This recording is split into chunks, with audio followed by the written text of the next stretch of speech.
Hello and welcome back to the Warehouse Podcast. My name is Tyler, broadcasting from a somewhat snowy and certainly cold Baltimore area on this late Friday afternoon. You're probably going to get this episode in your feeds on Saturday morning. On today's episode, we are going to be recapping and also previewing the Orioles starting pitching situation, what happened with it in 2024, what went well, what didn't go well, and what we're looking for going towards 2025. Some things, some shopping the Orioles have got to do in the offseason. I think it's kind of at the forefront of Mike Elias's goals for this winter. So we'll definitely talk about that in depth today. Before we get started, a couple notes for housekeeping. First, we are part of the Believe Podcast Network. That's BLEAV.com. Head over there. So show supports our show, but also other shows on the network. There's other Orioles shows. The Verge is over there. So get involved at Believe.com and show some support for the network that has been giving us a ton of support during the 2024 season. 2025 will be here before you know it, and we are expecting to still be on the Believe Podcast Network. So go over there, BLEAV.com, show them some support. Also, wanted to mention a couple things as far as social accounts are concerned. We are on YouTube, if you're not familiar. You can get these podcasts in video form. You can take a look at us. I know with my episodes, I tend to screen share and show what I'm doing and thinking about while doing the episode.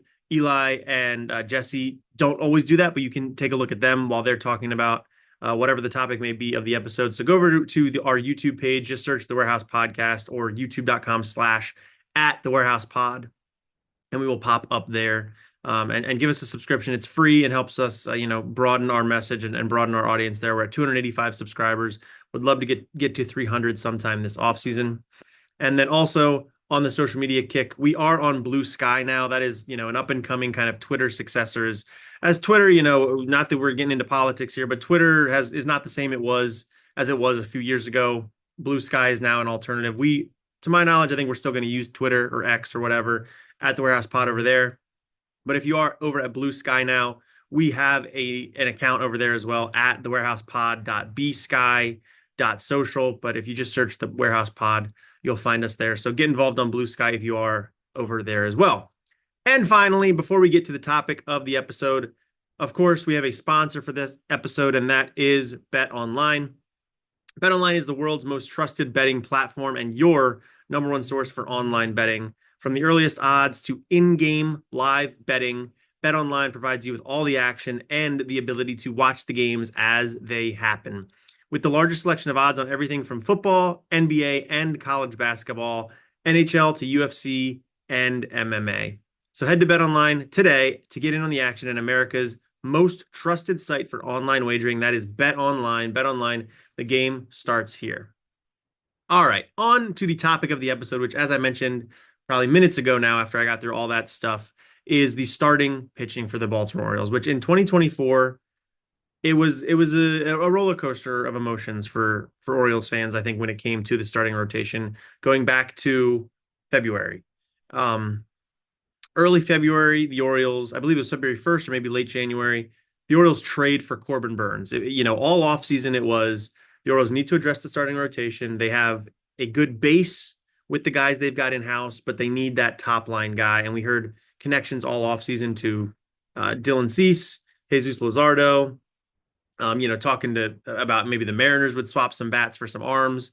But Dylan Cease was really the big one, I feel like, all winter. We made an episode about that because that was just kind of the hot and heavy rumors for much of the winter. Ultimately, that didn't come together. Cease goes to the Padres. But before that, the Orioles pulled the trigger on a deal for Corbin Burnes, which I'm not sure we ever really explicitly kind of had that discussion on the podcast about, who would you prefer? Burnes was the one that I think was like the dream outcome for a lot of people, just because of the track record, the, no real durability concerns, the consistency, and also likely what the price tag was going to be. He was one season away from free agency, so the Orioles probably weren't going to have to cough up too terribly much for him. And obviously we're going to get a no doubt about it frontline pitcher. Whereas I think even with Cease, he was good for the Padres this year. He had been good for the White Sox, but a lot more volatility to his game. Burnes comes to the Orioles, kind of solves that problem that they had at the very top of the rotation. And that's all awesome. And that's like the 2 weeks going into spring training. I think folks felt pretty great about that. Spring training starts or pitchers and catchers report, and Mike Elias drops the bomb that John Means is taking things slow with his rehab from the shoulder, which he had come back in 2020 from a 2022 injury where he had Tommy John. Came back late in 2023, didn't pitch in the playoffs because he was experiencing some discomfort with his shoulder. Apparently, the Orioles told him to take it easy going into the 2024 season. So his off-season rehab and workouts were slower than you might expect. He wasn't going to be ready for the start of the season. Also, Kyle Bradish has a slight tear in his UCL they're going to try some platelet-rich injections. He's going to take it slow as well. He's not going to be ready for opening day either. So we go from having two Cy Young contenders at the top with Burnes and Bradish, plus John Means, who has historically been the Orioles ace through some down years, an ace-like type of pitcher. But I think many of us would agree that an ace for the Orioles at the rebuilding time was more like a 3 or a 4 in a lot of rotations. But that was still, in this iteration of the Orioles, Means as your 3 is pretty darn good. If not, he's your 4 because Grayson Rodriguez is coming off of a rookie year in which he struggled early, went back to the minors, figured some things out, and then was fantastic down the stretch in 2024 or 2023 rather. So those are your top 4. Then you've got Dean Kramer, Tyler Wells, Cole Irvin's back. You've got some prospects coming up that I think you feel decent about. We knew Povich and McDermott were kind of bubbling in the background, maybe could be up as a spot starter here or there. You got a lot of depth, essentially. This is before we even know about Albert Suárez. The Orioles aren't there. I don't think you would say that trading for starting pitching during the season was even really a concern at that point because you had so much depth in Burnes, Bradish, Rodriguez, Means, Wells, Kramer, Povich, McDermott as like these spot starter types. And usually you find a guy off the scrap heap that can give you a handful of starts throughout the season. But that kind of puts a ding in that right away because now instead of having Burnes, Bradish, it's Burnes, Rodriguez, which is still good, but not so sure about Rodriguez. And it just really puts an immediate ding into your feelings going into the season. But you go into the season anyway feeling okay with Burnes and Rodriguez. And pretty much all season long, the story from there was injuries to everybody. Rodriguez hits the IL. You get Bradish and Means back. They pitch for about a month, pitch well for a month. Then they're both out with Tommy John. Oh yeah, before that, Tyler Wells is dealing with some discomfort in his arm. He's not bouncing back from his last start. Then word comes out later on, oh, actually, he's going to get elbow surgery too. Not a Tommy John, but an internal brace. And it's just like, what more could go wrong for the Baltimore Orioles in the pitching department? So now you lose Bradish, you lose Means, you lose Wells for the entire season. Rodriguez has an injury early on that leaves him out for a month. He comes back later in the season, or comes back, then later in the season has another issue where he's got to hit the IL for a bit. Dean Kramer had a month-long IL stint at some point during the season. The only guy that is a constant in the rotation is, thankfully, the guy you traded for in the offseason, Corbin Burnes. Burnes was there. He made his start every 5th day. He starts the All-Star game for the American League.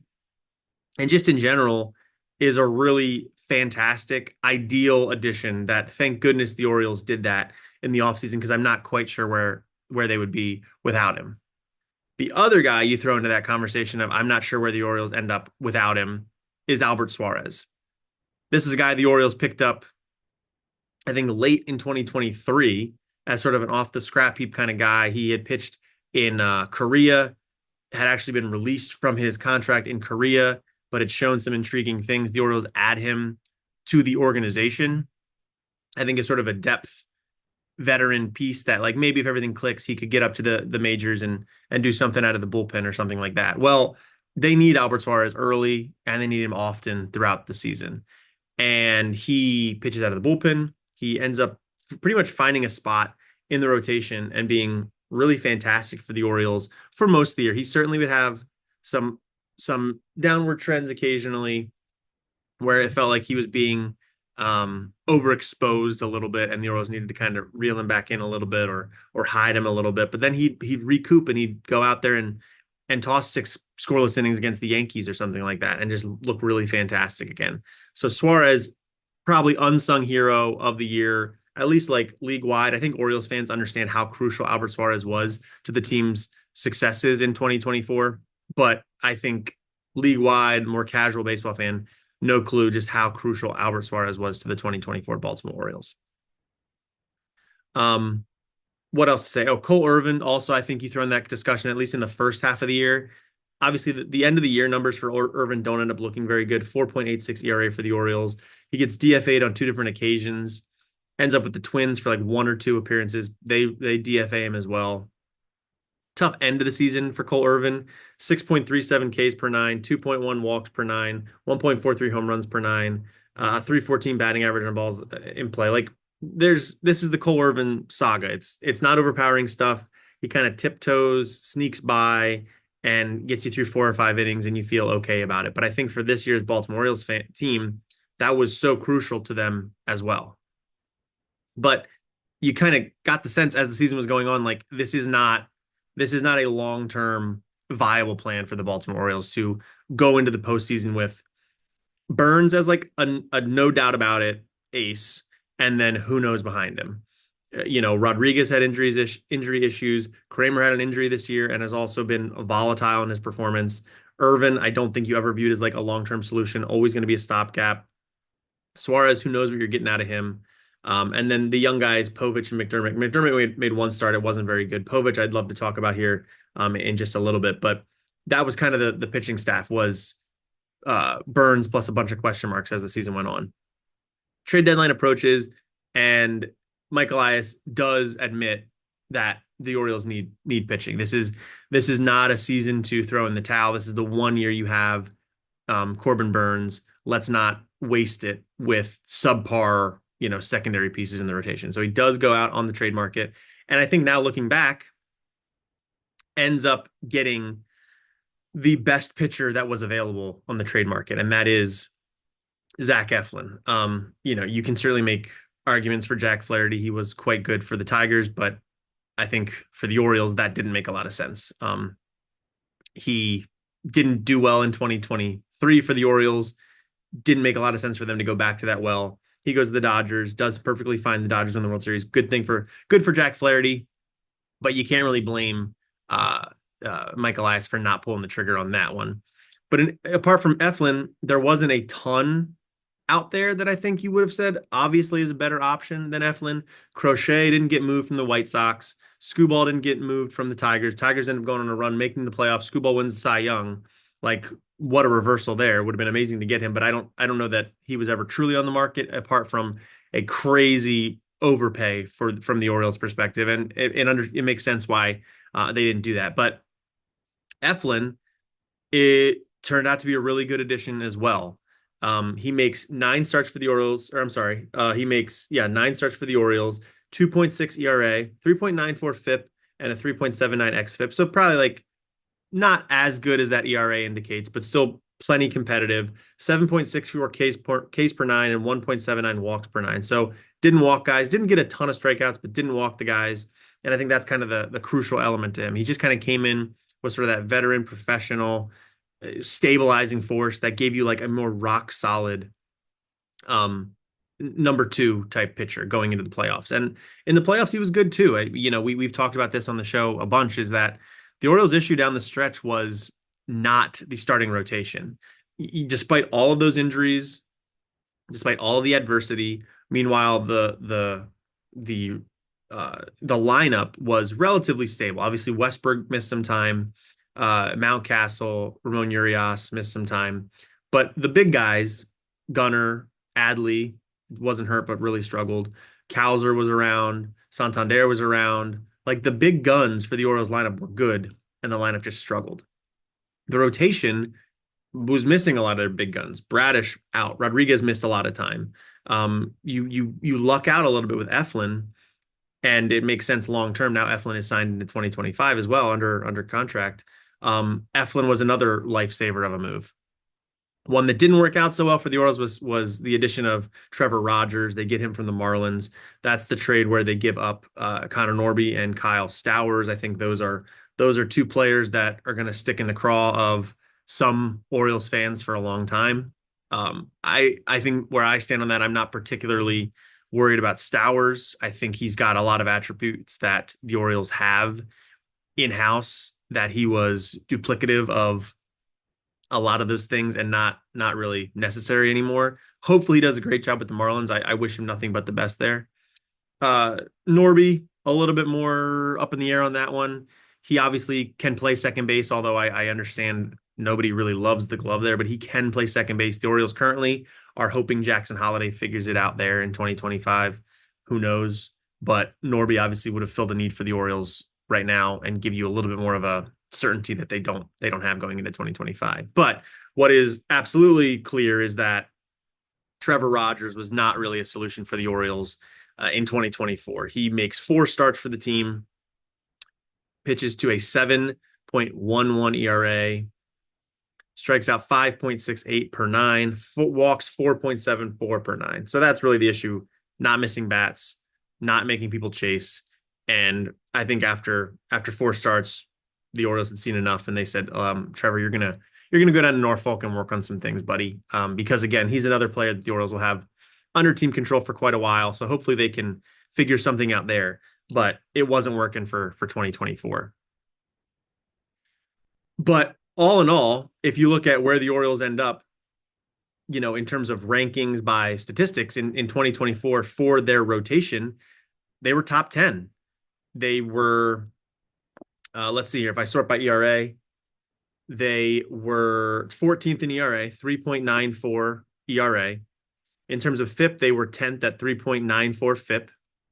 And in terms of xFIP, they were 4.04. That was 13th in the league. Looking at K per nine, they were 8.61 Ks per nine, which was 16th in the league. Walks per nine, they were 13th in the league at 3.00 walks per nine. So the 10th I was talking about was, I think in terms of their WAR, their overall value was 16.3 F WAR, which is 10th in baseball, which, kind of takes into consideration number of innings thrown and the quality of the innings. You could be really bad but throw a ton of innings, and that's still going to get you, or you could be pretty bad and throw a ton of innings, and that gets you some value there. You can be pretty good, not throw many innings, and that can decrease your WAR there. But the Orioles kind of struck that balance of throwing enough innings, providing value, and I think all in all, what we sort of see there is a rotation that is good, obviously lacked in some areas, and we felt that from the injury perspective.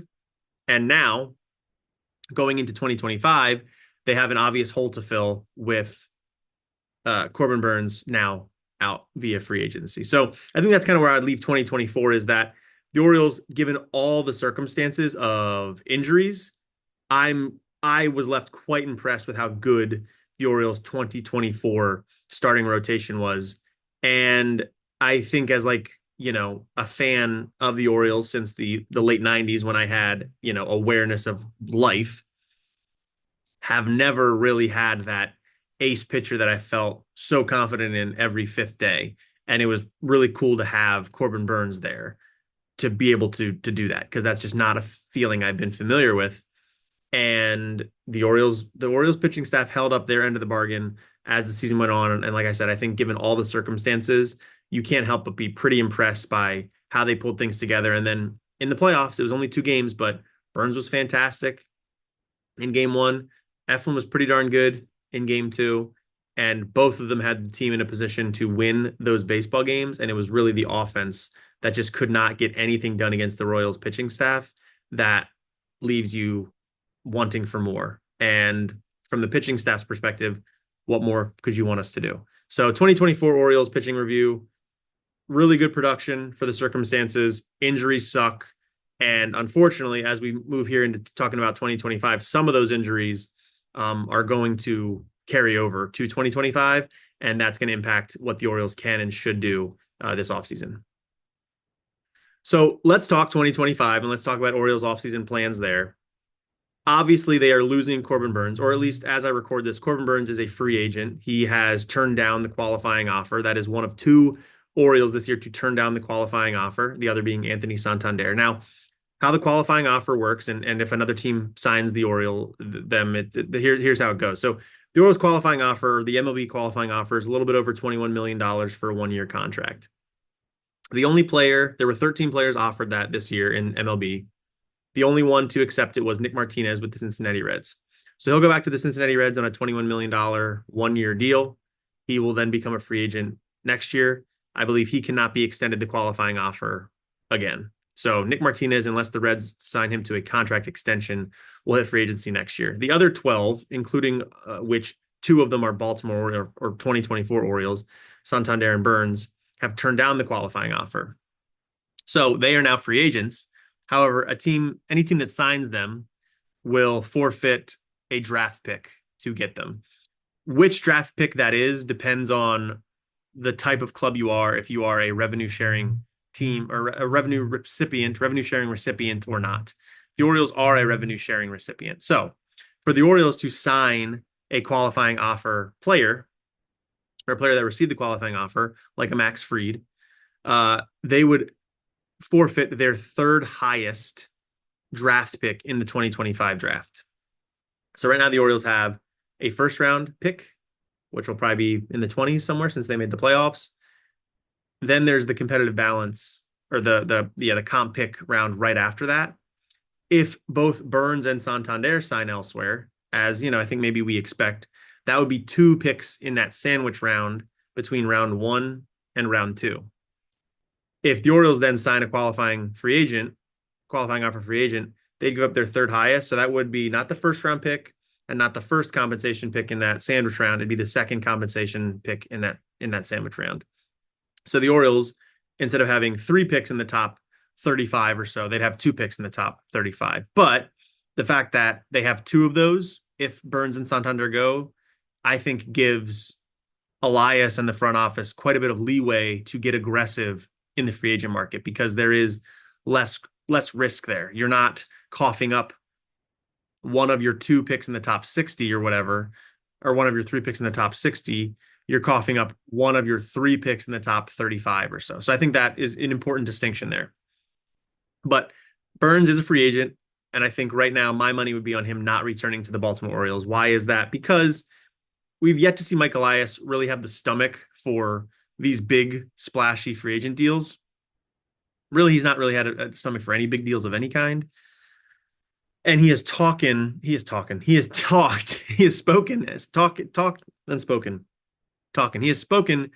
in previous off seasons about his viewpoint on signing free agent pitchers, veteran free agent pitchers. And it's largely that most of the value of those deals or the production of those deals is going to be in the first year or 2 after they are signed. So when you sign a guy to a 7-year deal, you're getting probably 1 or 2 really good years, maybe 1 or 2 okay years, and then it's really going to start to fall off in the back half. And I think he is speaking from the perspective of a Baltimore Orioles team that, yes, has a new ownership group, but the realities are what they are, whether they are legitimate or not. I think there's a lot of scrutiny to be made of these teams that even in smaller markets can't afford to sign some players. I think the realities of whatever the budget are that he's given are, I can't as easily put a competitive team on the field if I have a guy making $30 million in 2030 that is 34 years old, making $30 million and giving me replacement level production just because he was good in 2025 when I really needed him. I can't make the team in 2030 as good as I would like them to be. So my expectation is Burnes will get a big deal. He will get a deal for 7 years, maybe with opt-outs built in, but a commitment of dollars for the Orioles long-term that really doesn't work out for them in any way, shape, or form unless Burnes is fantastic and then opts out after his 2nd year or whatever he wants to do. That's a lot of risk to take on for a front office that, to me, has been very risk averse to this point. So expectation is Burnes is gone. Then you've got Eflin. You've got Rodriguez, who all signs point to him having a healthy offseason and getting back on the field. You've got who else you got? You got Kramer. And That's really the only healthy guys you've got that are like I think you feel very good about going into 2025. Obviously, there's Povich, there is Rogers in the background, maybe Chase McDermott, although he had injury stuff as well. But it's really very loosey goosey. It's Eflin, Rogers, and Kramer are your like three. Then there's Bradish recovering from Tommy John surgery. Those are typically 12 to 15-month recoveries. He got injured or he had the surgery, in June? So that really puts him more at June to September getting back. I don't think you can say, okay, he's going to come back and then be the ace Bradish that we've had. So that's a lot of risk there. There's Tyler Wells coming back from not a Tommy John, but an internal brace surgery. And it's Tyler Wells. It's not a Bradish. It's not a guy that's been an ace for you. It's been a guy that's more of a dependable back end arm. And I think the Orioles probably view as more of a bullpen piece, which is good. I think getting Tyler Wells back is very important for the Orioles and their bullpen, who Eli will touch on that next week. But even with Bradish back late in the season, that still leaves a ton of innings there on the plate. So I don't think you can go into 2025 saying, oh yeah, Eflin's our ace. Rodriguez is a fine number 2. Kramer 3. Povich 4. And then we'll just sign some back end guy for a 1-year deal, like a Kyle Gibson, type of move that we feel pretty good about that going into 2025. While our 4 young guys in the lineup are their cheapest they're ever going to be. And yeah, we think we can go win 95 games again, get to the playoffs. And this time, with this reduced quality rotation, we're going to go deeper in the playoffs. I think that is illogical. So what I expect for Mike Elias and what I hope Mike Elias does is takes adding to the rotation very seriously this offseason. I think Elias has done that historically. He has made additions that were appropriate for the Orioles at those given times. I think as long ago as Matt Harvey, when they just needed an innings eater, a warm body to go on the mound and just show up every 5th day. And credit to Matt Harvey, he did that. It was not super fun to watch, but he did it. Jordan Lyles in 2022, they needed a veteran, quality replacement level arm in the middle of the rotation or to lead the rotation essentially at that point. He did that. Lyles was good and it worked for him. He parlayed that into a 2-year deal with the Royals. 2023 was Kyle Gibson. I think they needed sort of that same production level as a Lyles, but more of a vibes guy to kind of instill that culture. And Gibson certainly did that. Was part of one of the guys that instituted the dong bong. Great there. He again turned that into a contract with the Cardinals, I believe. And then last year he took it very seriously and said, this team is ready to do some things. We need a legitimate top frontline starter. So he saw Corbin Burnes was there, and I think he viewed that as a market inefficiency to trade a Joey Ortiz, who, as talented as he is, was blocked really internally, and a DL Hall, who, again, super talented, but I think the Orioles had kind of run out of patience with turning him into a starter. And I think the calculation was, do we want 5 years of like a good back-end bullpen piece, or do we want 1 year of a stellar Cy Young contender to lead our rotation in a crucial year? And obviously they made their decision there. And I don't think you can really poo-poo it too much. It's a trade that's worked out for both sides. And I give credit to Elias for pulling the trigger there. Now this year, the calculations are different again, because the trade market, at least by my estimation, is not nearly as flush as it was last year. I wouldn't expect Cease to be out there. He's with the Padres. They expect to contend next year. There's really no big names. The Marlins, of course, are there. Luzardo is there, but he was hurt last year. The Mariners are around, but the Mariners are a weird trade partner where they make 10,000 moves and they don't really go anywhere. They kind of end up staying within the same like 5-win range of outcomes, which is what their GM has kind of claimed he's after. So how do you make a trade with a team like that? I don't know. But maybe if the Mariners make one of their arms available, potentially there's something to be done there, because they certainly need offense and the Orioles still have some offensive prospects. I think beyond that, the most obvious trade candidate on the market right now is Garrett Crochet, which if you go to CamdenChat.com, I wrote about Garrett Crochet this week about how he's kind of on if you had a wish list of the Baltimore Orioles wants this year, I think he's definitely part of that. Crochet, clearly very talented, young, under team control for this year and next. And this year, his projected salary is only going to be $2.9 million. Every team can fit that into their budget. And it also gives the Orioles enough room to go spend and buy a Teoscar Hernandez, or maybe to bring back Santander, or something like that, or to lose both those guys and make do, and then you kind of recoup your draft class this year. So a lot of options there. I think Crochet is complicated, obviously, because doesn't have a ton of experience. Went straight from University of Tennessee, to the big leagues in the COVID year. Was a reliever until 2024. Only threw 140 innings this year. They were good innings for the most part, although in the second half of the year, the White Sox really started to back off of him. He was throwing a lot of like 3 and 4 inning outings. The ERA ballooned. How much of that is him struggling, and how much of it is the White Sox being awful and it being like a pain to go to the park every day? I don't know. I know his velocity didn't really come down at all, so I doubt he was hurt. It was maybe just more of a focus thing, and that can have a concern as well. And then the other thing about Crochet is he made that demand at last year's trade deadline, when he was supposedly on the block, that wherever he goes, he wants to sign a contract extension, or else he's not going to pitch in the playoffs for that team. That was a big thing to ask for in the middle of the season. Obviously, he didn't get traded. Is that still a demand of his now? He's 2 years away from free agency.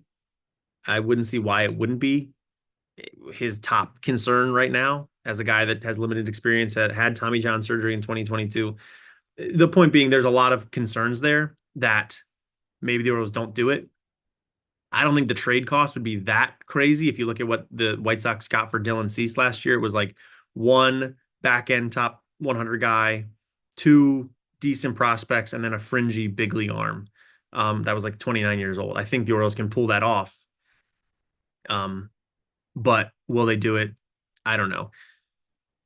Then you've got to balance that, or do the math about that versus the cost of the free agents on the market, which, the free agents you're probably talking about are, if not Burnes, then Max Fried, Yoki Suzaka, that's a whole different can of worms. Blake Snell, and then who are the other ones? Let's look at the list here. Blake Snell, Yusei Kikuchi, Max Fried, Nathan Eovaldi, Jack Flaherty, Gibson, Verlander, Pavetta and Manaea are the dicey ones, where they declined qualifying offers, and I'm not so sure they are like that type of player. So good luck to them getting a deal somewhere. They're the ones I worry could get kind of squeezed this year. Then you start talking about some guys that are, I think, like reclamation projects, a Bieber,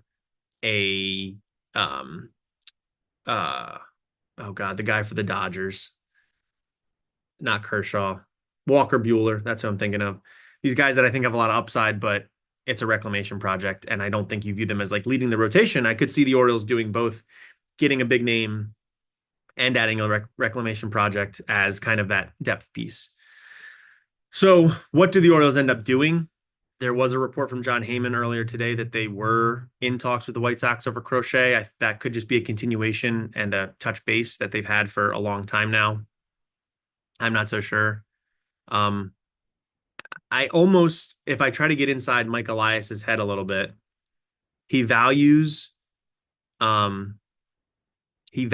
draft picks and the whole maintaining of a pipeline of talent ethos a ton, that if he could lose Burnes and Santander this year, have 3 picks in the top 35 to sort of replenish this farm system at the lower levels, while the big league team is really good and hopefully only needs tweaking, you could trade some AAA guys now for a Crochet. That gets you through 2024, 2025 with an ace. Maybe you get an extension for Crochet, and that solves a problem long-term for them without giving up draft picks. Now, yes, you've lost prospects, but you would assume the Orioles have as much knowledge about these prospects as anybody in baseball.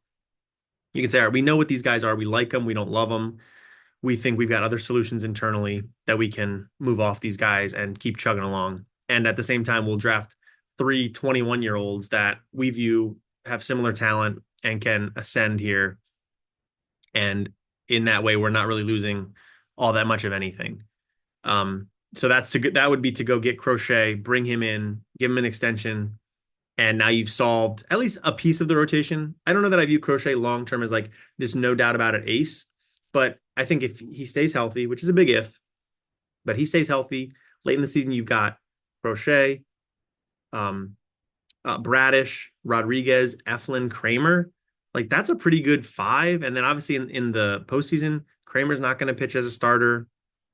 Depending on the other guys, work out. Maybe Rodriguez goes to the bullpen in the postseason, or Bradish maybe because he's coming back from the injury.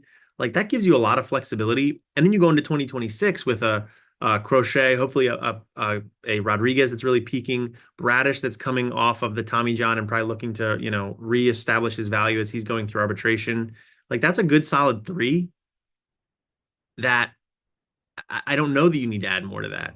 Whereas when you go on the free agent side to get these big names, besides Snell, because Snell's not a qualifying offer, and I think Snell, if you're looking at the free agent guys, is the most likely fit because he would be, yes, expensive, but probably over a short-term deal. You don't have to give a draft pickup. He's pitched in the AL East before. I think there's a lot to like there too. But Fried, you're giving up a draft pick to get him. There's some injury stuff there. He's over 30. Like there's all these things that like these data points that if you think about how Mike Elias talks about team building, I think he favors younger guys. He favors guys with control. He favors flexibility. And with these older guys, I think you have much less of that, and it doesn't feel very Elias-ish to go with them. So I almost feel like my expectation is they are going to go hard for Crochet. My thought is that it's not going to cost quite as much as people maybe think because of the Cease deal last year. Teams like to hold their prospects, and the White Sox have a lot more holes than just a prospect is going to do. So I could see the White Sox going for like a quantity type of play where maybe they don't get Mayo or Basayo, but they get Beavers and they get, I don't know, like a Creed Willems, or like they take some flyers on guys. They maybe they get a Chase McDermott as like a higher level advanced pitcher. They got a lot of those from the White Sox or from the Padres last year, but a guy that can step right into the big league picture and get some outs. Like, and then maybe they get a flyer on a dude that the Orioles have sitting around the roster that they're not crazy about, but maybe has years of control. Like the guy Cade Stroud they just added to the 40-man. Maybe that's a guy that makes sense for the White Sox, a guy that can kind of bounce between major leagues and AAA, work on some things, has options. I'm kind of just spitballing there. I don't think the Orioles go get rid of Mayo or Basayo or Holiday. I think I could see them moving Kjerstad in the right type of a deal.